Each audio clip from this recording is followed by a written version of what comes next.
انسان کو حادثہ ہو جاتا ہے، بے اختیاری ہوتی ہے، حادثے میں ہاتھ ٹوٹ گیا، پاؤں ٹوٹ گیا، آپ کو حادثہ ہو گیا، کوئی بھی ہو گیا، تو وہ اختیار تو نہیں ہوتا، جان بوجھ کے تو حادثہ نہیں ہوتا، لیکن وہ ہو جاتا ہے تو وہ تو آپ کی تقدیر میں ہوتا ہے جو نقصان آپ کو پہنچنا ہوتا ہے۔ تو میں آپ کو یہ کہہ رہا ہوں کہ زندگی اللہ تعالیٰ نے اس وقت ہمیں دی ہے اور جلد ہی ہم سے یہ مہلت لے لی جائے گی۔ اعوذ باللہ من الشیطان الرجیم، بسم اللہ الرحمن الرحیم۔ اللہم صلی علی سیدنا محمد معدن الجود والکرم وآلہ وسلم۔ سامعین و ناظرین اکرام، السلام علیکم ورحمۃ اللہ وبرکاتہ۔ آج کا ہمارا موضوع یہ ہے کہ زندگی کی حقیقت۔ دیکھیں، کسی بھی چیز کی حقیقت کو جانے بغیر ایک تو یہ ہے کہ آپ اس کا صحیح استعمال نہیں کر سکتے۔ دنیا میں جو بھی چیزیں، جو مشینیں ہیں، جو بھی چیزیں، ایک موبائل آپ نے لے لیا مثال کے طور پہ، بعض لوگ بڑے بوڑھے ہوتے ہیں، ان کے پاس ٹچ موبائل ہوتا ہے، تو میں ان سے کہتا ہوں کہ بھئی کیوں ٹچ موبائل نہیں رکھتے؟ کہتے ہیں میں نہیں جانتا اس کو۔ بعض لوگ ایسے ہوتے ہیں، بس یہ میرے پاس آدھا ہے بس، اور مجھے پتہ نہیں۔ تو یہ ویسے میں نے آپ کو مثال دی، کسی بھی چیز سے فائدہ اٹھانے کے لیے اس کی حقیقت، اس کا استعمال اور اس کا فائدہ جاننا ضروری ہے۔ دنیا کی میں بات کر رہا ہوں، کوئی بھی چیز، یہ استادی شاگردی، درزیوں کے پاس شاگرد ہوتے ہیں کہ نہیں ہوتے؟ مستریوں کے پاس، درزیوں کے پاس، لوہاروں کے پاس، ترکھانوں کے پاس، رنگ سازوں کے پاس شاگردی میں لوگ کہ بھئی یہ کام کی حقیقت کو جان لیں۔ پھر ایک دن آتا ہے کہ وہ استاد بن جاتا ہے شاگرد سے استاد جی بن جاتے ہیں، ہوتا ہے ایسا کہ نہیں؟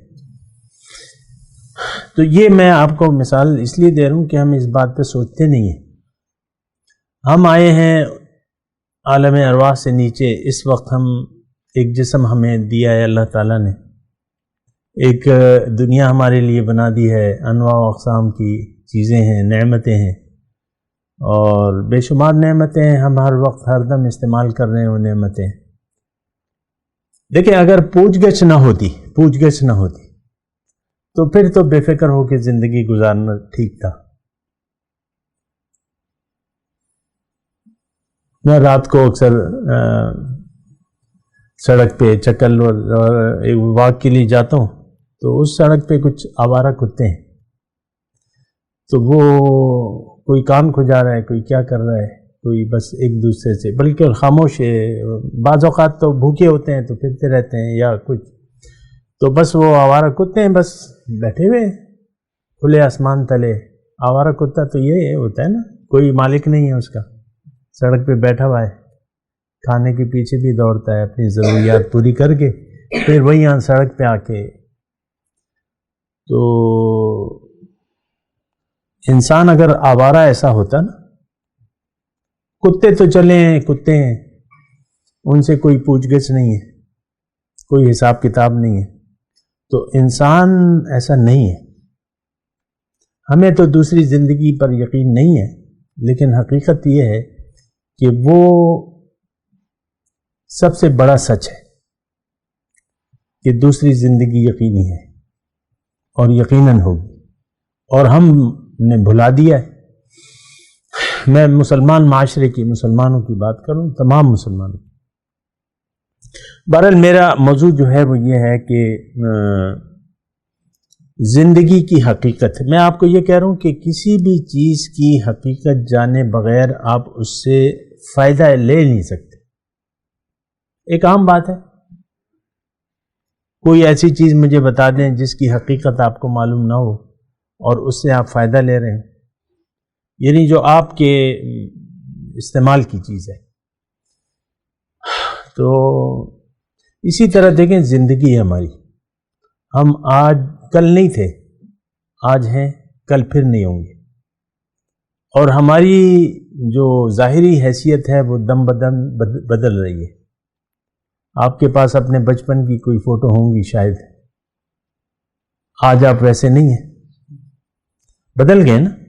تو یہ بدلاؤ آتا ہے، اور یہ انسان یعنی جب روح کو جسم ملتا ہے تو یہ بچپن سے لے کر بڑھاپے تک کا ایک سفر ہوتا ہے. بال آپ نہیں چاہتے کہ میرے کالے وہ سفید ہوں، لیکن وہ سفیدی آ جاتی ہے بالوں میں، بال سفید ہونا شروع ہو جاتے ہیں نا. تو آپ اپنے اوپر قدرت نہیں رکھتے، انسان اپنے اوپر قدرت نہیں رکھتا اپنی بہت سی باتوں میں. اس کو تو بس محدود اختیار ہے کہ بھئی تم زندگی اپنی مرضی سے گزار سکتے ہو، اس کا میں نے تمہیں اختیار دے دیا ہے. اس پہ بھی انشاءاللہ بات کر لیں گے، لیکن باقی تو اختیار نہیں ہے. صحت پہ، بیماری پہ تو یا بہت سی چیزیں اس پہ اختیار نہیں ہے انسان کا. حادثہ ہو جاتا ہے، بے اختیاری ہوتی ہے. حادثے میں ہاتھ ٹوٹ گیا، پاؤں ٹوٹ گیا، آپ کو حادثہ ہو گیا، کوئی بھی ہو گیا، تو وہ اختیار تو نہیں ہوتا.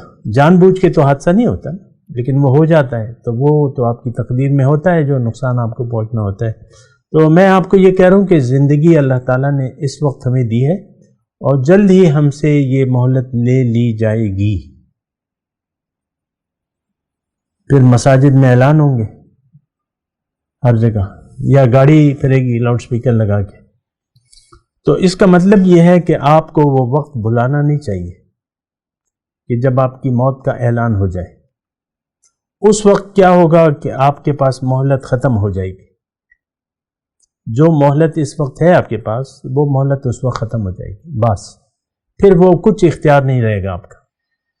آپ مردے کو جب نہلاتے ہیں نا، تو کبھی اگر کسی نے دیکھا ہو تو وہ اگر غاسل کوئی غلطی کرے تو وہ یہ نہیں کہتا کہ تم نے غلطی کر لی، پہلے میرے ہاتھ دھلاؤ اور پھر یہ کرو، اور پھر وہ کہتا ہے وہ کچھ مردہ پڑا ہوتا ہے. اسی طریقے سے ہم اب مردہ جس طرح اپنا اختیار کھو دیتا ہے، تو اسی طرح ہم نے اپنا اختیار واپس کرنا ہے زندگی میں اللہ کو. یہ زندگی کی حقیقت ہے. یعنی اگر آپ یہ حقیقت سمجھ لیں کہ وہ اللہ کا دیا ہوا اختیار واپس کرنے میں میری کامیابی ہے، تو یہ اصل بات ہے. اور ہماری حالت یہ ہے کہ ہم وہ اختیار اپنے پاس رکھنے پر مصر ہیں، اصرار کر رہے ہیں کہ یہ اختیار ہم نہیں دیں گے کسی، اللہ ہی کیوں نہ ہو، رسول ہی کیوں نہ ہو. آپ دیکھ لیں ہمارا عام معاشرتی رویہ ایسا ہے کہ وہ اختیار ہم اللہ کو اس کے رسول کے حوالہ کرنے کے لیے تیار نہیں ہیں. بہرحال یہ سوچنا ہوگا زندگی ہے کیا. دیکھیں زندگی، میں آپ کو بتاؤں کہ زندگی جو ہے یہ ایک بہت قیمتی وقت ہے، اور یہاں آپ نے ایک بہت بڑا سودا کرنا ہے. مثال کے طور پہ تھوڑی سی مثال قائم کر لیتے ہیں کہ ایک چلیں پشاور میں لگا لیں، پشاور میں صدر میں آپ دکاندار ہیں مثال کے طور پہ. وہاں ایک پلازا بک رہا ہے اور اس میں بہت سی دکانیں ہیں، اس کی مالیت فرض کر لیں 2 ارب روپے ہے. لیکن آپ کو آفر آئی ہے کہ بھئی یہ 2 کروڑ میں، یعنی ذاتی طور پہ مالک نے آفر بھیجی ہے کہ بھئی یہ 2 کروڑ میں تمہیں دے دوں گا. ٹھیک ہے، کتنے میں؟ 2 کروڑ. تو 2 ارب مطلب اس میں بہت زیادہ فائدہ ہے نا. کتنا فائدہ ہے؟ 2 کروڑ نکال لیں 2 ارب میں سے، 1 ارب 98 کروڑ کا فائدہ ہے. اب وہ مالک کہتا ہے کہ بھئی تم اس وقت آ جاؤ اور اتنے ٹائم میں تم مجھ سے مل لو اور یہ سارے لکھ لکھائی کر لو اور مجھے پیسے دے دو اور میں تمہیں کاغذات دے دوں گا اور میں پھر چلا جاؤں گا. کہیں مثال ہے نا. تو اب وہ وقت ہے، چلے لگا لیں کچہری کا، پیمنٹ کا 3 گھنٹے کا وقت ہے، اور اس کے بعد وہ چیز سودا اگر آپ نے کر لیا تو ٹھیک ہے، ورنہ وہ پھر وقت آپ سے نکل جائے گا. اب 2-3 گھنٹے آپ کے لیے کتنے قیمتی ہوں گے؟ کیا آپ اپنے کھانے کا خیال رکھیں گے؟ مثال کے طور پہ آپ کو چائے کی چاہت ہو رہی، شدید چاہت ہے، کھانے کا موڈ ہے، پشاور گئے، چلو چرسی کے پاس چلو، چرسی ہے نا، تکہ وغیرہ وغیرہ. تو آپ کسی چیز کا خیال نہیں رکھیں گے وہاں جب جائیں گے، بس ایک ہی دھن ہوگی آپ پہ۔ فائدہ کتنے کا ہے؟ 98 کروڑ کا فائدہ ہے۔ کتنے گھنٹے؟ 3 گھنٹے۔ تو اس اگر آپ نے یہ یعنی اب سچ میں ایسی کیفیت ہے، یعنی اگر، تو پھر یہ ہے کہ آپ کو تو ایک ہی دھن ہوگی، آپ کا خیال تو کہیں اور جائے گا نہیں۔ یار تھوڑا سا فیس بک یوز کر لوں، میں نے صبح سے فیس بک نہیں دیکھا ہے نا، یہ کر لیں وہ کر لیں۔ تو میں آپ کو مثال دے رہا ہوں کہ یہ اس سے زیادہ فائدہ ہے۔ دنیا میں آ کے انسان کو اللہ تعالیٰ ایک بہت بڑا فائدہ دینا چاہتا ہے، اور اس کا تو پیسوں میں تو کوئی حساب کتاب نہیں ہے نا۔ اللہ کا قرب، اللہ کا دیدار اور ملاقات، یہ وعدے ہیں کہ نہیں؟ اب یہ سب کچھ یہاں بس تھوڑے سے یومن او بعد یوم، وہاں جب یوم حشر میں پوچھا جائے گا، جو دنیا سے آئیں گے تو ان سے پوچھیں کم لبثتم فی الارض عدد سنین، کتنے تم سال رہے، ہم سے پوچھا جائے گا۔ وہ کہیں گے کہ بھئی ایک دن تھا یا دن کا کچھ حصہ تھا، اس سے زیادہ نہیں تھا۔ اب یہ وہ قبر کی ساری زندگی اور دنیا کی ساری کیلکولیشن کر کے وہ، تو دیکھیں بہت کم وقت ہے، اور اس کا اندازہ آپ لگا لیں۔ مثال کے طور پہ میں 65 سال کا ہوں اس وقت، تو مجھے ابھی تک وہ پرائمری کی کلاس یاد ہے جس میں میں کھڑے ہو کے پہاڑے رٹا کرتا تھا، 1 دونا دونا اور 2 دن 4، وہ مجھے یاد ہے۔ تو وقت گزر گیا، کتنا؟ 65 سال، جتنا بھی چلو 5 سال کا تھا میں، تو اب 60 سال کا وہ عرصہ مجھے یاد ہے۔ تو اسی طرح دیکھو انسان مر جاتا ہے، 80 سال کا ہو جاتا ہے، لیکن اس سے وہ وقت نہیں بھولتا، اور وہ کہتا ہے یار یہ تو کل ہی کی بات ہے، جب میں پرائمری اسکول میں تھا۔ ایسا ہے کہ نہیں ہے؟ تو مطلب یہ ہے کہ یہ سارا وقت جو ہے یہ گزرنے والا ہے، جو کچھ ہم نے دنیا میں کیا کرایا ہے وہ ختم ہونے والا ہے، جو ہماری پریشانیاں، جس کے لیے ہم پریشان ہیں، وہ ساری پریشانیاں موت کے وقت ختم ہو جائیں گی۔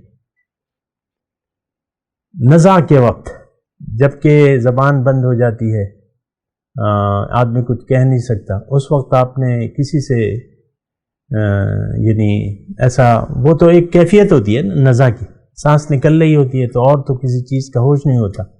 وجاءت سکرۃ الموت بالحق ذالک ما کنت منہ تحید، آ گئی نا وہ موت کی گھڑی، حق، یہ وہ دن تھا جس سے تم بھاگتے تھے، ذالک ما کنت منہ تحید۔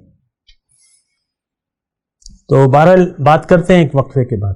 وآخر دعوانا ان الحمدللہ رب العالمین۔ مولاي صل وسلم دائما ابدا على حبيبك خير الخلق كلهم